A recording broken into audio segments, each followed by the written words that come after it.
వదిలే, అది ఇక్కడ లేదు. మరి ఇవంతా నీ తప్పే. అవునా? అలా ఎందుకు? నువ్వు దాన్ని యూజ్ చేసేది. విను, నేను నీతో జగడమాడట్లేదు. మరి నువ్వు ప్లాన్ ని క్యాన్సిల్ చేసే ముందు ఏమి చేయడం అని డిసైడ్ చేయడం ఏంటి? అది పోయి కొనుక్కొనిరా.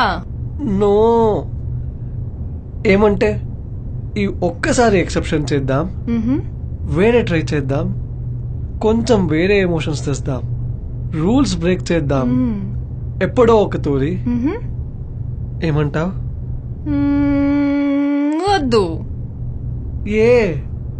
ఎందుకు? నా మీద నీకు నమ్మకం లేదా? ఓకే, ఒక్క డీల్, నేను నన్ను కంట్రోల్ చేసుకుంటా. ఫన్నీగా మాట్లాడుతున్నావు అనిపించదా నీకు? నువ్వు షోరా చాలా లేట్ అయ్యే ముందు నువ్వు కంట్రోల్ చేస్తావని? లేదు కదా? పో వెదుకు.